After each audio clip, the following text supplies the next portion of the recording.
The first thing I noticed was the dinosaur decal, a green T-Rex with cartoonish eyes staring at me from what used to be my bedroom wall.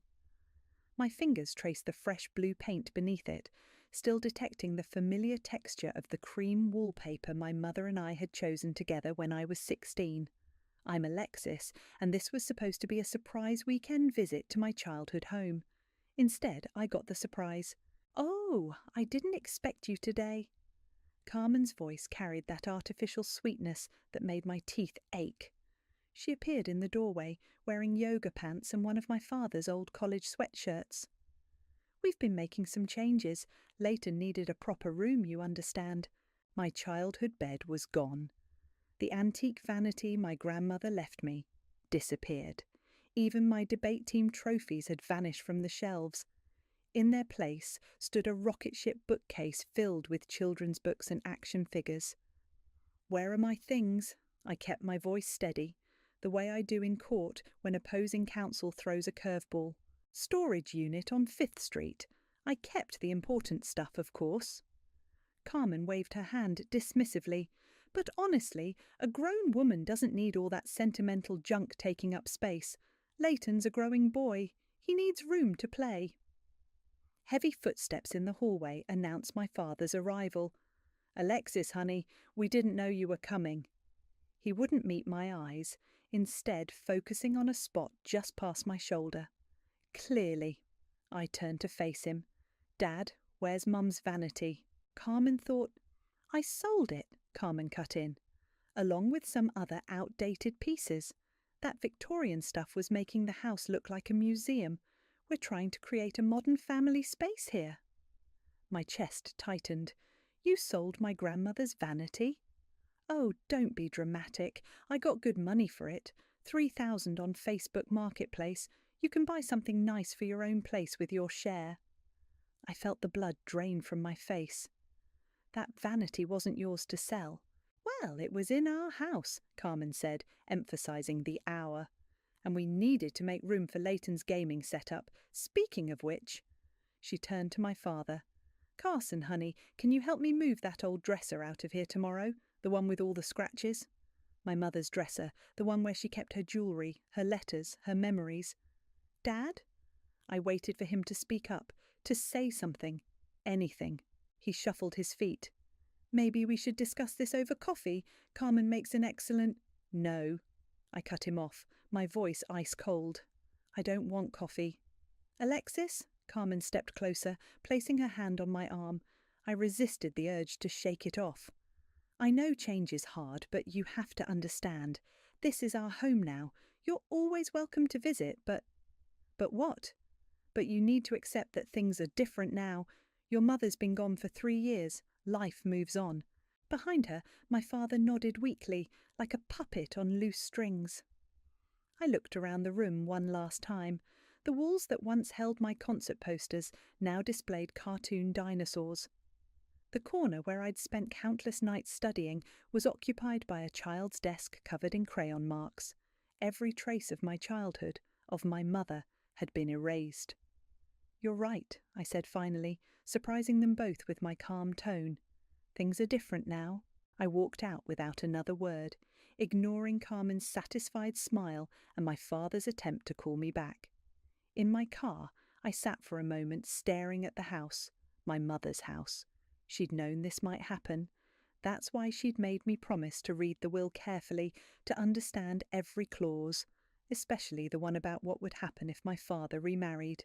I pulled out my phone and opened my messages, found Erin's name, my lawyer, my mother's friend, the keeper of that particular clause. "Time to talk about enforcement," I typed, then hit send. My phone buzzed immediately with her response. "Come to my office first thing Monday. Bring the photos you just took." I smiled, remembering the quick pictures I'd snapped of the room while Carmen was talking. 3 years of law school and 5 years of practice had taught me to always document everything. Carmen wanted to play house. Fine.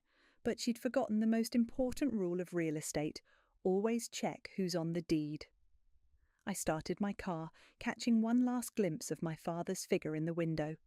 He raised his hand in a weak wave, but I didn't wave back. Instead, I pulled away from the curb, already mentally preparing my case. Some people might call it revenge. I called it justice. It's all here in black and white. Erin spread the will across her desk, her manicured nail pointing to the crucial paragraph. Upon remarriage, Carson's right of residency is terminated, and full control of the property reverts to you, Alexis. I leaned forward in my chair, reading the words I'd memorized years ago. And there's no way around it. None? Erin's lips curved into a slight smile. Your mother was very thorough. She had me revise this clause 4 times before she was satisfied. My cousin Lexi, who joined us for the meeting, whistled low. Aunt Sarah was always 10 steps ahead, but Alexis, are you sure you want to do this? Evicting your own father? He stopped being my father the moment he let Carmen sell Mum's things. I pulled out my phone, showing them the photos I'd taken. Look at what they've done to my room, and that's just the beginning. Erin's expression darkened as she swiped through the pictures. These items were specifically listed in the will's inventory. Carmen had no right to sell them. I've been tracking her sales online, Lexi added, pulling up several Facebook Marketplace listings on her tablet. The vanity, Mum's antique mirror, even the Persian rug from the dining room. She's made nearly $20,000 selling your inheritance. That's theft, Erin said flatly. We can add it to the complaint. I stood up, pacing the office. I don't want to just sue them. I want them out. Alexis, Erin's voice softened. This will get ugly. The media loves family drama, especially when it involves property. Are you prepared for that? Carmen's already making it ugly. Yesterday she told the neighbours that I'm unstable and can't let go of the past. I laughed bitterly. As if wanting to preserve my mother's memory makes me crazy. Lexi's phone buzzed. She glanced at it and frowned. Speaking of crazy, Carmen just listed more furniture. Your mother's writing desk is up for $1,200. My hands clenched into fists. That's where Mum wrote all her letters to me when I was at college. Wait. Erin held up her hand, studying her computer screen. Something's not adding up here. Alexis, did you ever review the house's escrow accounts after your mother passed? No, Dad handled all that. Why? Because I'm looking at the records now, and there were significant cash withdrawals in the months following Sarah's death. Money that was specifically set aside for property maintenance. Lexi peered over Erin's shoulder. That's around the time Carmen showed up, right? 2 months after Mum died, I confirmed. Dad met her at a grief support group. Some support, Lexi muttered. Erin printed several pages and handed them to me. Review these tonight. If what I'm seeing is correct, we might have more than just a property dispute on our hands. I scanned the numbers, my legal training kicking in. These withdrawals, they're just under the amount that would trigger automatic reporting. Exactly. Erin's eyes met mine. Your mother left plenty of money for house maintenance, money that seems to have vanished right when Carmen entered the picture. And now she's selling my inheritance piece by piece. I stood up, gathering the documents. How soon can we move on this? I can have the eviction notice ready by Friday. But Alexis, Erin hesitated. Once we start this, there's no going back. Your relationship with your father was destroyed the moment he chose her over Mum's memory. I squared my shoulders. File the papers. Lexi touched my arm. I'll keep tracking the sales. And I've got a friend at the county recorder's office who can pull any property documents Carmen might have filed. Good. I checked my watch. I should go. I have court at 2. As I reached the door, Erin called out, Alexis, your mother once told me something about that house. She said it wasn't just walls and furniture. It was proof that a woman could build something lasting, something that couldn't be taken away. I felt tears prick at my eyes, but blinked them back. Then let's make sure she was right. Walking to my car, I noticed a text from Carmen. Leighton loves his new room. Hope you understand it's for the best. Family dinner on Sunday. Family dinner. As if erasing my existence could be smoothed over with pot roast and small talk. I typed back, can't make it, but hold on to those dinner plates. You might need them packed soon.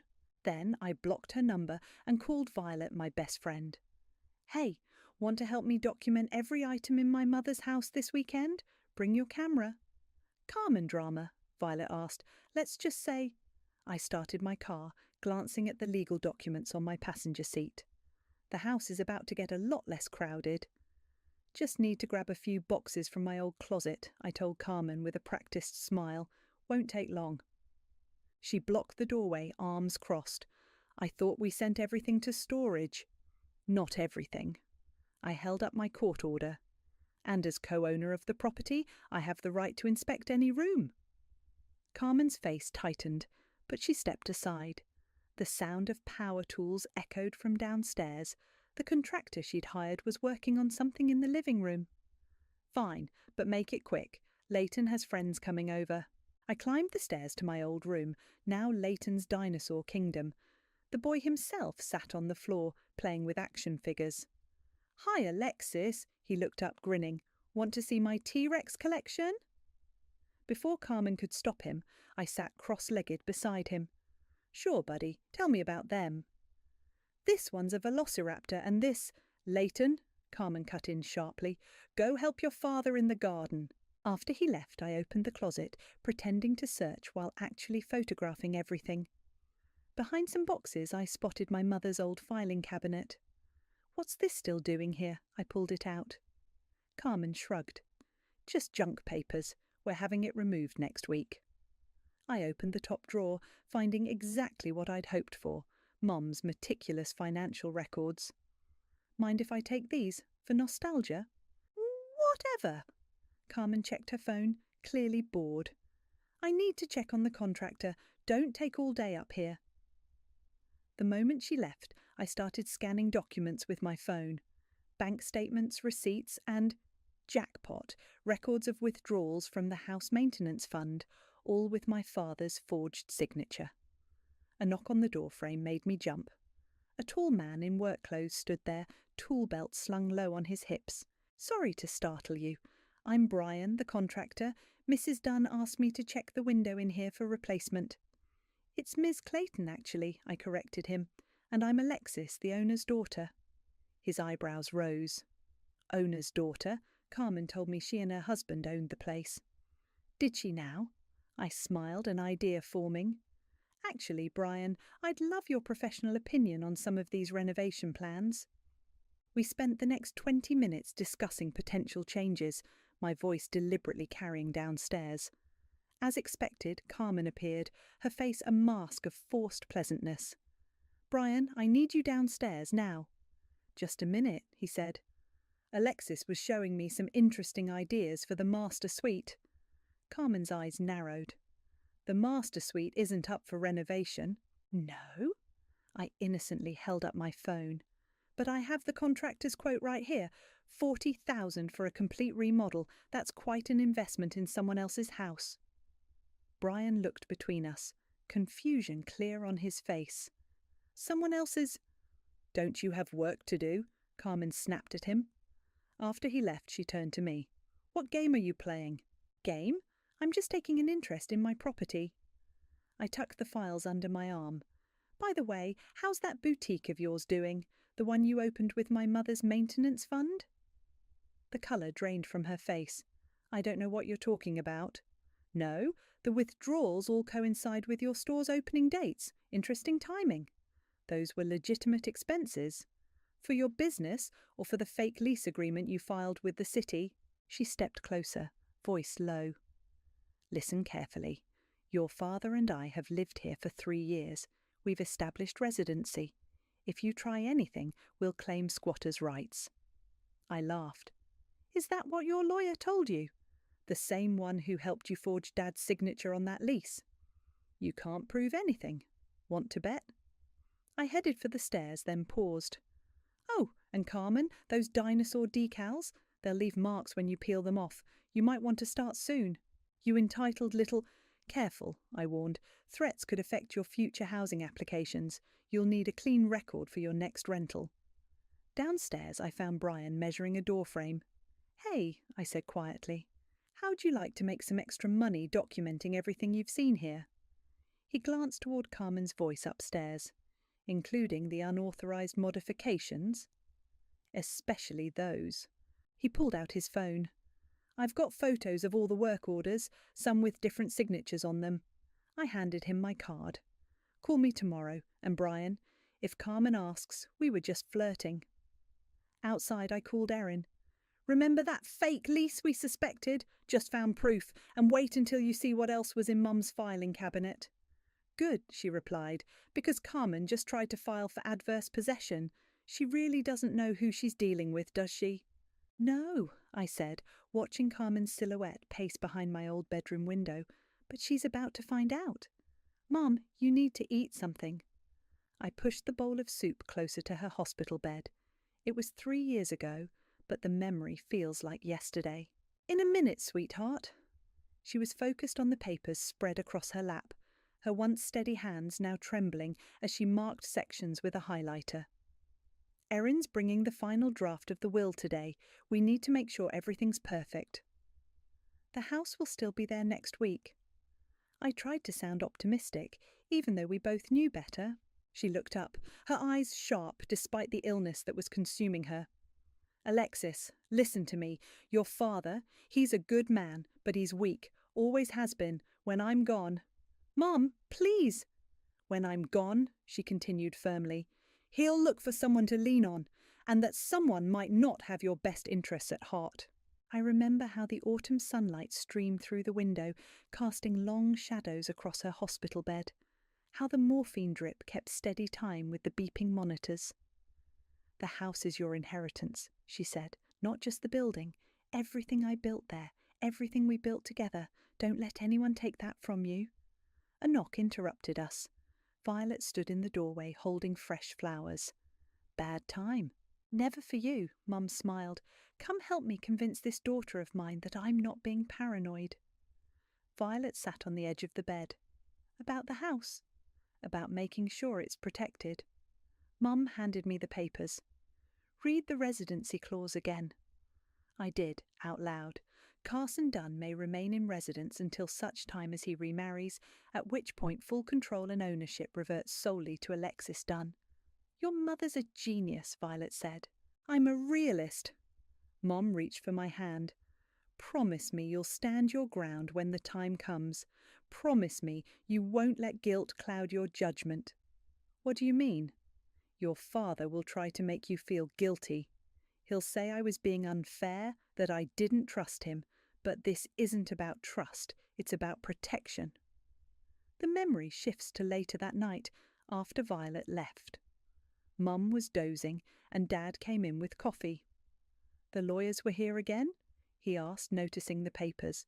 Just finalising some things. He sighed. She doesn't need to worry about all this now. The house will still be our home, no matter what. Our home, not my home, not Mom's legacy. The scene dissolves into another memory, 2 months after the funeral. Dad introducing Carmen at the grocery store, her sympathetic smile not quite reaching her eyes. Your father's told me so much about you, she'd said, squeezing his arm. We met at grief counselling. Such a blessing to find each other during such a difficult time. My phone buzzes, pulling me back to the present. I'm sitting in my apartment, surrounded by the files from Mum's cabinet. Violet's calling. You okay? She asks. You've been quiet in the group chat all day. Just remembering Mum's last weeks, the warning she tried to give me. She saw this coming, Violet says softly. Not Carmen specifically, but someone like her. I found Mum's journals in the filing cabinet, I tell her. She wrote about Dad's pattern of letting stronger personalities make his decisions. Even during their marriage, she was the one who had to protect their assets. And now you're doing the same thing. But what if, I hesitate, what if this makes me the villain, throwing my father out of his home? Stop! Violet's voice turns stern. It's not his home. It never was. Your mother built that house with her inheritance, her work. She left it to you for a reason. Carmen's already telling people I'm being cruel. Carmen's telling people a lot of things, including that she owns the house, which is worse, being called cruel or letting your mother's legacy be erased. I look at the photo on my wall, Mum and me in front of the house on my college graduation day. Her proud smile, her arm around my shoulders. You're right. I straighten my spine. Mum didn't worry about looking cruel when she protected me. She didn't let guilt stop her from doing what was necessary. Exactly. Violet pauses. By the way, Brian the contractor called me. Says he has recordings of Carmen planning to claim squatters' rights. Want them? Send everything to Erin. I start gathering the files. It's time to show Carmen exactly what kind of protection my mother built into that will. That's my girl. Violet's smile is audible. Your mum would be proud. After we hang up, I touch the photo on the wall. I won't let you down, I whisper. I promise. The next morning, I wake up to news that Carmen's trying to list the house for sale. She doesn't know it yet, but she just made her biggest mistake. Mum's voice echoes in my memory. Stand your ground. And that's exactly what I plan to do. The cease and desist letter arrived at the house by courier on a Tuesday morning. I watched from my parked car as Carmen signed for it, her face shifting from annoyance to panic as she read the contents. My phone buzzed with her incoming call. I declined it, then watched her pace the front porch, frantically dialing someone else, probably her lawyer. Brian, the contractor, texted me. She's freaking out, just ordered me to stop all renovation work. Keep your phone recording, I replied. Document everything. Through the window, I could see Carmen gesturing wildly while talking on the phone. Dad's car pulled into the driveway, and she practically pounced on him the moment he stepped out. My phone buzzed again, this time with a text from Lexi. You won't believe this. Carmen's trying to list the house for sale. $1.2 million. I just saw it pop up on the MLS. I forwarded the listing to Erin, who responded immediately. Perfect. That's fraud. Adding it to the file. Carmen was still arguing with Dad on the porch when a familiar Mercedes pulled up. Violet stepped out, dressed for battle in her real estate agent power suit. Right on time, I muttered, watching Carmen's face as Violet approached the house. Hi, Violet's voice carried clearly across the lawn. I'm here for the showing. The property just listed, and I have a very interested buyer. Carmen's mouth opened and closed like a fish. We're not ready for showings yet. Oh, Violet pulled out her tablet. But the listing says immediate showings welcome. My client is very interested in the original hardwood floors and period details. Mind if we take a look? We need to reschedule, Dad started, but Carmen cut him off. Of course we can show it. Her voice was too bright, too brittle. Just give us an hour to tidy up. Perfect. Violet smiled sweetly. I'll be back at 11. Oh, and I'll need to see the seller's disclosure and proof of ownership. Standard procedure. I could practically see Carmen's wheels turning as she realised her mistake. She'd listed a house she had no right to sell. My phone lit up with a text from Brian. She's in the study, shredding papers. Get photos if you can, I replied. An hour later, I walked into my mother's house behind Violet, playing the role of her client. Carmen had changed into a designer dress, her smile fixed and desperate. The original owners took such care with the historic details, she was saying, leading us through the foyer. My husband and I have maintained everything exactly as it was. Except for the antique vanity you sold last week, I asked innocently. And the Persian rug? And my mother's writing desk? Carmen's smile cracked. Alexis, I didn't realise you were the potential buyer. Oh, I'm not buying. I handed her an envelope. But I am serving you with court papers, fraud, theft and illegal sale of inherited property, plus attempting to sell a house you don't own. This is our house. Carmen's voice rose. We've lived here for 3 years. Living somewhere doesn't make it yours, Violet said, dropping her fake cheerfulness. And listing property you don't own is fraud. Carson, Carmen screamed, do something. Dad emerged from his study, looking defeated. Carmen, we need to talk. The lawyer called. The will. There's a clause. I don't care about clauses. She turned to me, tears starting. You can't do this. We're family. Family? I walked to the living room wall where my mother's favourite painting used to hang. Family doesn't sell inheritance without permission. Family doesn't forge signatures on fake leases. Family doesn't erase memories. Those were just old things. They were my mother's things. I turned to Dad. And you let her do it. You stood by and watched her erase Mum from her own house. He couldn't meet my eyes. I just wanted peace.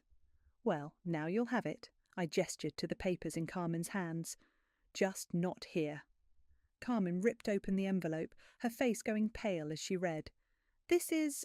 You're evicting us? No, I'm reclaiming what's legally mine. You have 30 days. You bitch! She lunged forward, but Violet stepped between us. Careful, Violet warned. Assault charges won't help your case. I walked to the front door, then turned back. Oh, and Carmen? The party you're hosting here this weekend? Cancel it. This house isn't yours to show off anymore. Outside, my hands were shaking, but my voice was steady as I called Erin. It's done, I said. She took the bait with the listing, and Brian got photos of her destroying evidence. Perfect, Erin replied. The judge will love that. Ready for the next phase? I looked up at my mother's house, my house, and smiled. Absolutely ready. Behind me, I could hear Carmen's hysterical voice through the open window. She can't do this to us, but I could, and I would, for Mom. The mediation room felt too small for the amount of tension it contained. Carmen sat across the table, her lawyer whispering urgently in her ear. Dad slumped beside them, looking older than I'd ever seen him. Let's review the facts, the mediator began. The property in question was left to Alexis, with a conditional residency clause for her father that terminated upon his remarriage. Is this correct? Yes, Erin confirmed, spreading out documents. We also have evidence of unauthorised sale of inherited items, financial misconduct, and attempted property fraud. Carmen's lawyer leaned forward. My client was acting under the assumption... Your client filed a fake lease agreement, Erin cut in, sliding over more papers. With a forged signature. Would you like to explain that? I never forged anything, Carmen's voice cracked. Carson signed it. Dad's head snapped up. What? I never signed a lease.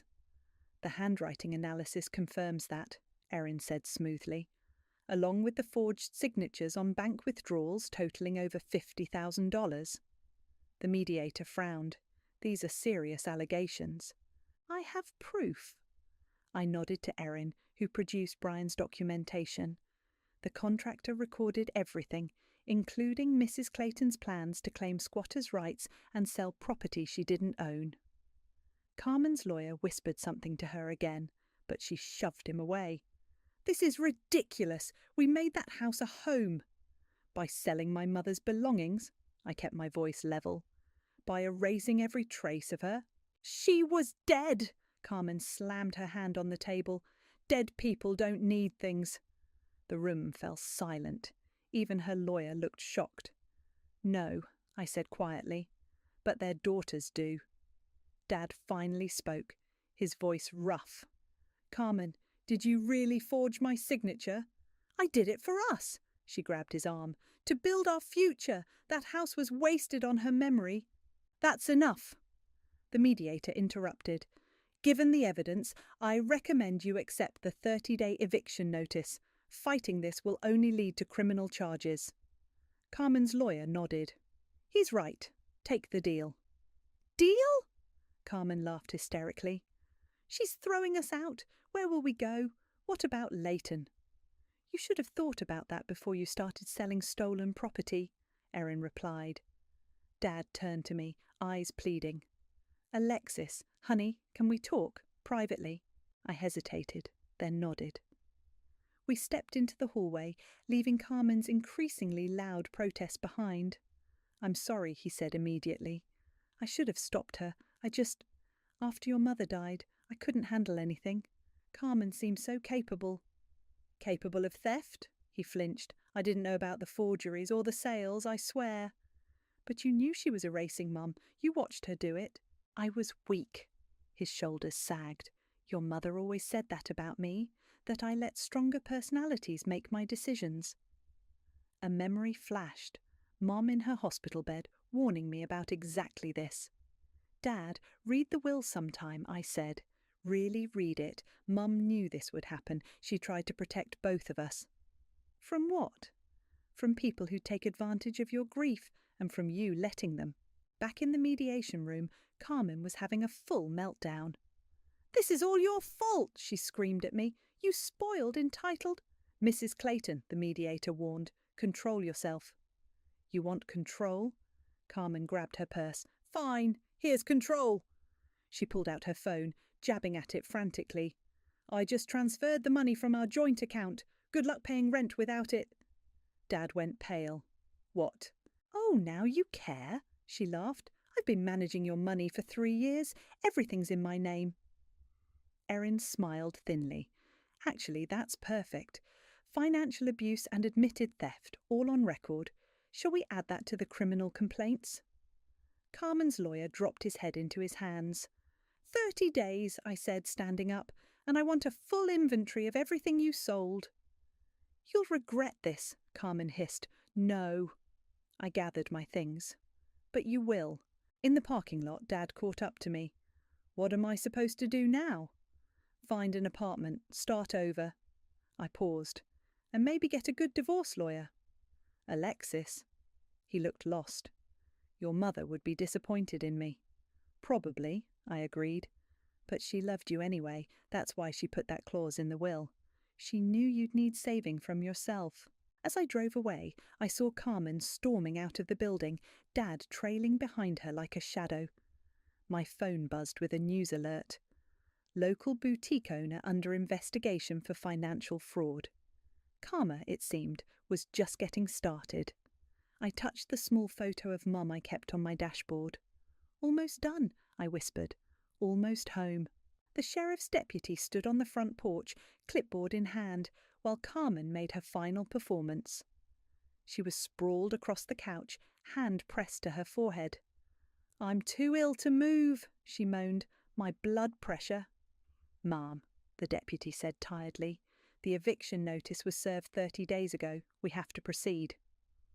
I watched from my car across the street as 2 moving trucks pulled up. Violet sat beside me, squeezing my hand. "You don't have to watch this," she said softly. "Yes, I do." Dad emerged from the house carrying boxes, his movements mechanical. Behind him, Leighton dragged his feet, clutching a dinosaur toy. "The boy's the only innocent one here," I murmured. "You can't punish yourself for Carmen's choices," Violet reminded me. Inside the house, Carmen's wails grew louder. "This is illegal. I have rights." The deputy consulted his papers. "According to the court order, you have no legal right to this property. Please collect your belongings and vacate the premises." I stepped out of the car as Carmen was finally escorted outside. She spotted me and lunged forward, but the deputy caught her arm. "You vindictive bitch," she screamed. "You're just like your mother, cold, controlling. Don't." My voice cut through her tirade. "Don't say her name." "Or what? She's dead, dead and gone, and you're living in the past." Leighton started crying, and something in me snapped. I walked over to him, kneeling to his level. "Hey, buddy," I said gently. "I know this is scary, but you know what? Change can be an adventure too." Carmen tried to pull him away, but he resisted. "Will I still have dinosaurs in the new house?" "Tell you what." I reached into my bag and pulled out a small gift-wrapped package. "This is for you. Open it later, okay?" Carmen snatched it from his hands. "We don't need your charity." "It's not charity," I said, standing. "It's his inheritance, the only one you didn't sell."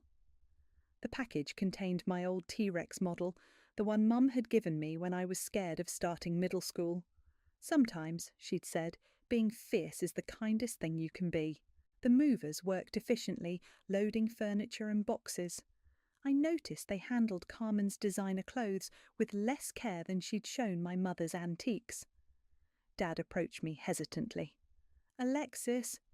"Save it." I turned away, but he grabbed my arm. "Please, there's something you should see in your old room." Against my better judgment, I followed him upstairs. The dinosaur decals were half peeled off, leaving sticky residue on the blue walls. Dad went to the old dresser, the last piece of my mother's furniture Carmen hadn't managed to sell.